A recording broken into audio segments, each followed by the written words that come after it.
오늘의 10분 말씀. 오늘 함께 볼 말씀은 요한계시록 11장 1절서부터 13절까지입니다. 앞선 10장과 오늘 본문 11장은 같은 주제를 다루고 있습니다. 지금 성경의 흐름을 보면 6번째 나팔과 7번째 나팔 사이입니다. 6번째 나팔까지는 이미 불러졌고 7번째 나팔은 아직 불려지지 않았습니다. 그 사이에 하나님은 잠시 초점을 바꾸십니다. 시간이 멈추는 것이 아니라 심판의 이야기에서 잠깐 눈을 돌려 교회가 해야 할 일을, 사명을 강조하십니다. 10장에서 하나님은 요한에게 이렇게 말씀하셨습니다. 먼저 달고 쓴 하나님의 말씀을 먹으라. 그리고 그 말씀을 다시 예언하라. 즉 증거하라는 것이었습니다. 이것이 교회의 사명입니다. 그리고 오늘 본문 11장 전반부에서는 그 복음을 구체적으로 어떻게 살아내야 하는지를 보여줍니다. 11장에는 두 증인이 등장합니다. 이들은 마지막 심판을 향해 가는 시대 속에서 성령의 능력으로 복음을 증거하는 대표적 사람들이 됩니다. 단순히 말만 하는 것이 아닙니다. 대가를 치를 준비가 되어 있는 사람들입니다. 이 본문을 통해 하나님은 우리에게 3가지 도전을 주십니다. 첫째, 우리는 지금 복음을 아예 듣지 못한 사람보다 복음을 제대로 이해하지 못한 사람들이 더 많은 시대에 살고 있습니다. 다시 말씀드립니다. 우리는 지금 복음을 아예 듣지 못한 사람보다 복음을 제대로 이해하지 못한 사람들이 더 많은 시대에 살고 있습니다. 그래서 1:1 복음 나눔이 중요합니다. 단순한 전도가 아니라 한 사람에게 복음을 정확하게 설명해주고 그 사람의 삶을 함께 돌아보는 것입니다. 둘째, 본문은 우리에게 순교적 자세를 요구합니다. 사실 우리 모두는 편안함을 좋아합니다. 하지만 복음의 삶을 살아내려면 고난을 준비해야 합니다. 복음의 삶은 나를 희생하는 삶, 죽음의 삶입니다. 복음으로 인한 고난을 감당하는 삶을 살아야 합니다. 이것이 참된 증인의 태도입니다. 셋째, 복음을 붙드는 자는 예수님처럼 이 땅에서 비참하게 끝날 수도 있습니다. 다시 말씀드립니다. 복음을 붙드는 자는 예수님처럼 이 땅에서 비참하게 끝날 수도 있습니다. 11장 7절을 보면 두 증인이 오늘 본문에서 결국 죽임을 당합니다. 그들이 그 증언을 마칠 때에, 즉 복음의 삶을 살아갈 때에 무적행위로부터 올라오는 짐승들이, 즉 사탄의 상징을 이야기하죠. 그들과 더불어 전쟁을 일으켜 그들을 이기고 그들을 죽일 터인즉. 하지만 끝이 아닙니다. 11절에 3일 반 후에 하나님께로부터 생기가 그들 속에 들어가매 그들이 발로 일어서니 구경하는 자들이 크게 두려워하더라 라고 기록합니다. 결국 그 두 증인은 승자가 됩니다. 하나님께서 일으키십니다. 이 말씀을 통해 우리 각자의 삶의 방향을 점검해 보시길 바랍니다. 혹시 저와 여러분은 복음의 삶을 살아야 한다라는 부담 때문에, 전해야 한다라는 부담 때문에 오히려 복음 자체를 멀리하고 있지는 않으신가요? 오늘 본문은 두 부분으로 나눌 수 있습니다. 첫 번째는 교회의 보호와 박해입니다. 두 번째는 두 증인의 임무입니다. 먼저 첫 번째입니다. 교회의 보호와 박해입니다. 1절과 2절입니다. 1절에 보면 요한이 지팡이 같은 갈대를 받습니다. 이 갈대는 하나님이 주신 것입니다. 고대에는 건물의 크기를 잴 때 갈대를 썼습니다. 왜냐하면 갈대의 마디 간격이 거의 일정했기 때문입니다. 하나님은 요한에게 이렇게 말씀하십니다. 1절에 보시면 하나님의 성전과 제단과 그 안에서 경배하는 자들을 측량하라. 여기서 말하는 측량은 단순히 치수를 재는 행위가 아닙니다. 그 안에 담긴 뜻이 있습니다. 바로 하나님의 소유권과 보호를 상징합니다. 내 것이라는 것입니다. 그래서 측량하라는 것입니다. 하지만 하나님은 성전만, 건물만 측량하라고 하시지 않았습니다. 제단과 예배하는 자들까지 측량하라고 하셨습니다. 이것이 무엇을 의미할까요? 이 측량의 대상은 단순히 건물로서의 성전이 아닙니다. 하나님의 백성, 즉 믿는 사람들의 공동체인 교회를 가리킵니다. 성전은 믿는 공동체의 교회가 되고 제단은 자기 삶을 하나님께 온전히 드리는 삶이 됩니다. 그리고 예배하는 자들은 참된 예배자로 살아가는 성도들을 말합니다. 하나님은 지금 심판을 향해 가는 시대 속에서도 교회 공동체와 삶으로 예배를 드리는 자들을 보호하시겠다. 그들은 내 것이다 라고 선언하고 계시는 것입니다. 그래서 먼저 갈 대로 측량하라고 말씀하신 것입니다. 하지만 2절을 보시면 분위기가 달라집니다. 성전 바깥 마당은 측량하지 말고 그냥 두라. 이것은 이방인에게 주었은즉 그들이 거룩한 성을 42달 동안 짓밟으리라. 바깥 마당은 측량하지 말라고 하십니다. 그리고 버려두라고 말씀하십니다. 그럼 바깥 마당이 믿지 않는 사람들을 가리키는 것일까요? 아닙니다. 바깥 마당도 여전히 성전의 일부입니다. 그런데 왜 하나님은 바깥 마당을 이방인들에게 맡기셨을까요? 말씀에 보면 세상 사람들이 거룩한 성을 42달 동안 짓밟을 것이라고 되어 있습니다. 이 말씀을 어떻게 이해해야 할까요? 결론부터 말씀을 드리면 하나님은 믿는 사람들의 구원은 보장하십니다. 하지만 그렇다라고 해서 세상에서의 고난이 사라지는 것은 아닙니다. 교회 공동체는 보호를 받지만 동시에 세상 속에서 박해도 받습니다. 바깥 마당에 밟히는 것이 바로 이 뜻입니다. 하나님의 보호하심이 있다라고 해서 고난이 완전히 면제되는 것은 아닙니다. 복음을 전하는 삶은 반드시 고난을 동반합니다. 다시 말씀드립니다. 복음을 전하는 삶은 반드시 고난을 동반합니다. 이것이 오늘 본문의 핵심입니다. 그런데 여기서 중요한 것이 하나 있습니다. 본문에서 말하는 42달이라는 기간입니다.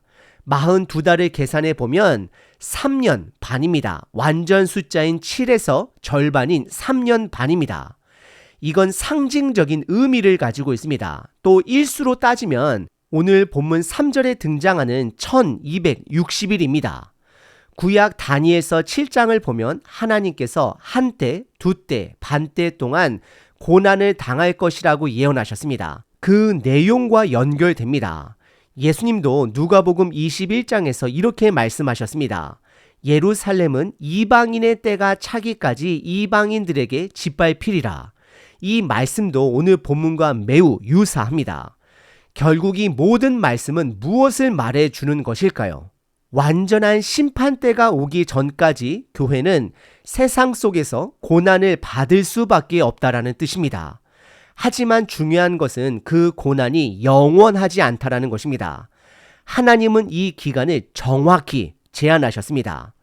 42달이 지나면 심판과 회복이 반드시 옵니다. 하나님은 그 끝을 정하셨습니다. 우리는 이것을 기억해야 합니다. 고난은 유한합니다. 영원하지 않습니다. 이것이 오늘 본문이 우리에게 주는 또 하나의 위로입니다. 두 번째 본문은 두 증인의 임무, 사명을 말합니다. 이 내용은 3절부터 13절까지입니다. 3절을 보면 하나님이 두 증인에게 권세를, 능력을 주시겠다라고 말씀하십니다. 여기서 말하는 두 증인은 이 시대의 교회를 상징합니다. 하나님이 굳이 두 명의 증인이라 말씀하신 이유가 있습니다. 신명기 17장에 보면 누군가를 재판할 때 두 사람의 증언이 있어야 참된 증거가 된다라고 했습니다. 바로 그 근거를 사용하신 것입니다. 그런데 두 증인의 복장이 좀 특별합니다. 굵은 베옷을 입었습니다. 이건 장례식 때나 회개를 할 때 입는 옷입니다.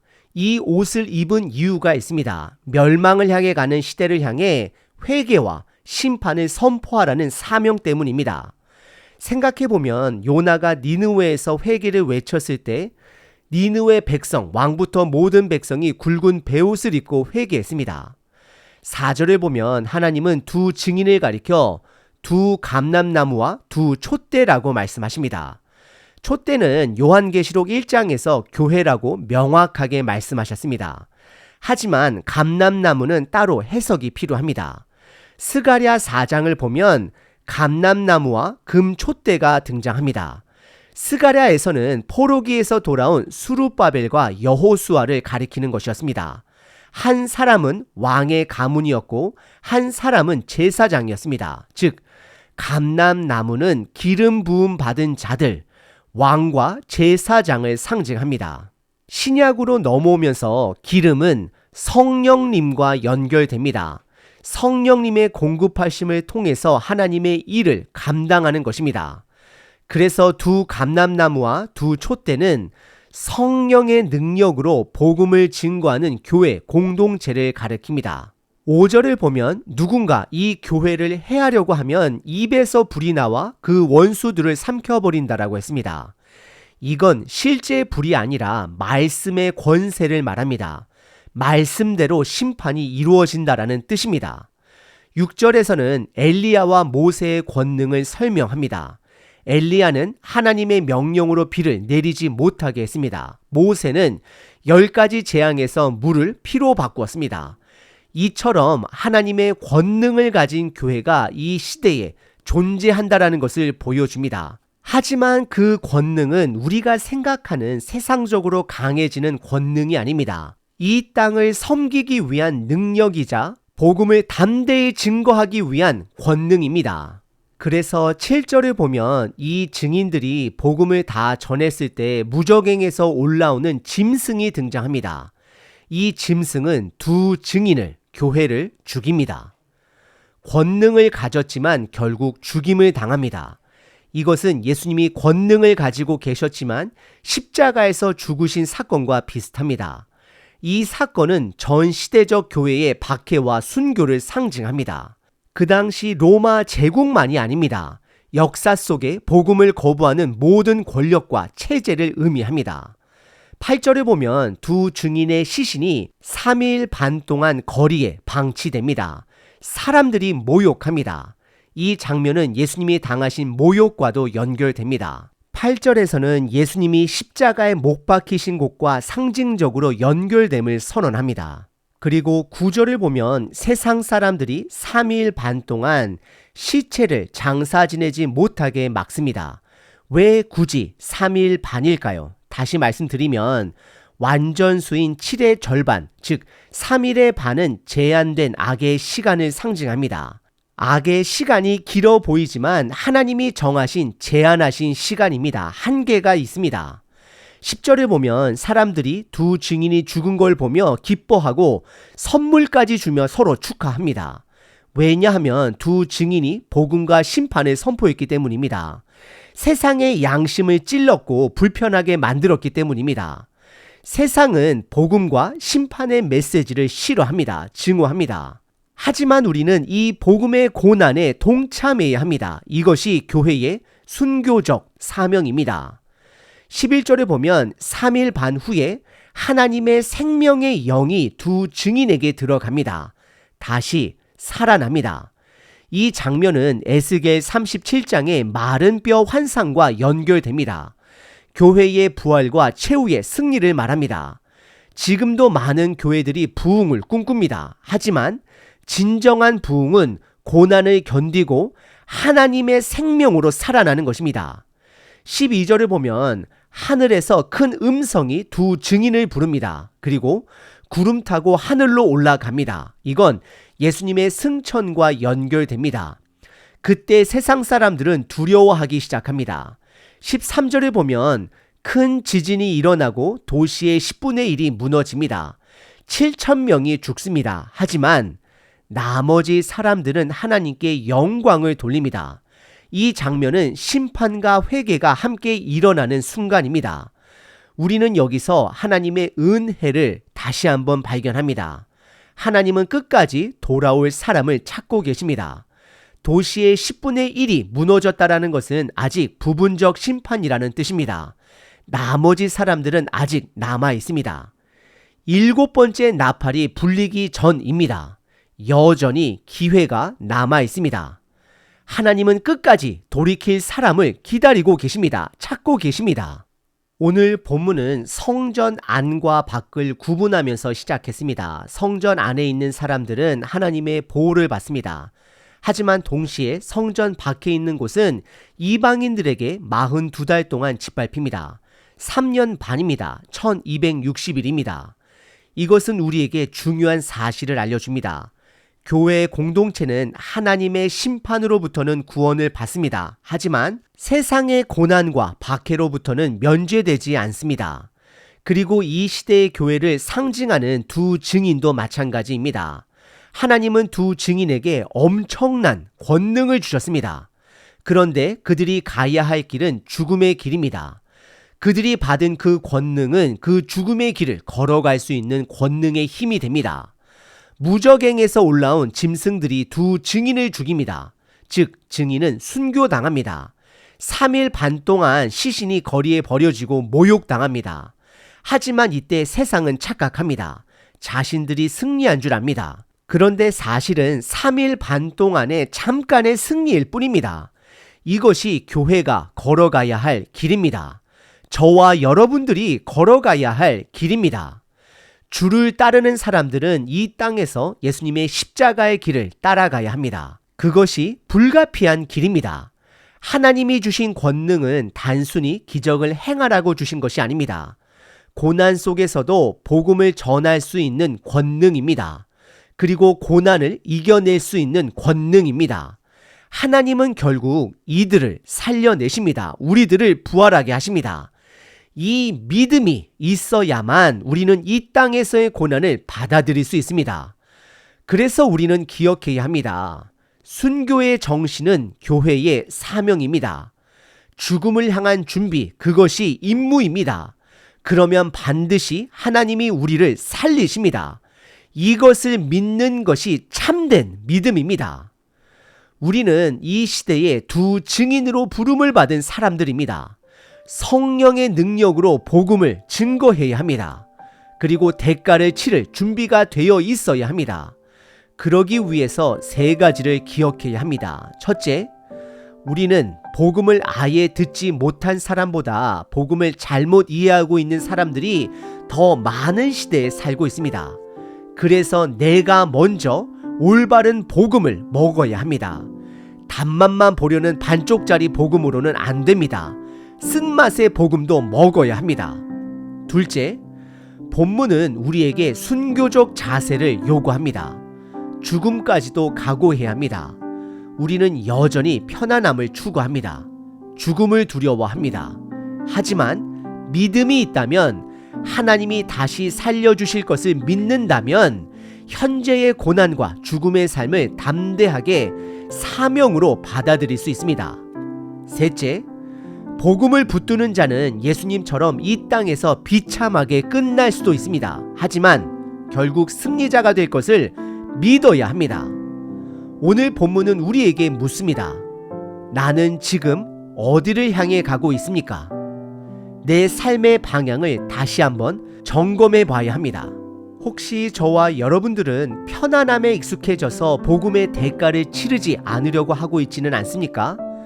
아니면 예수님의 십자가의 길을 따라갈 준비가 되어 있으십니까? 우리 모두 복음의 대가를 치르더라도 참된 승리를 소망해야 합니다. 항상 기뻐하라. 쉬지 말고 기도하라. 범사에 감사하라.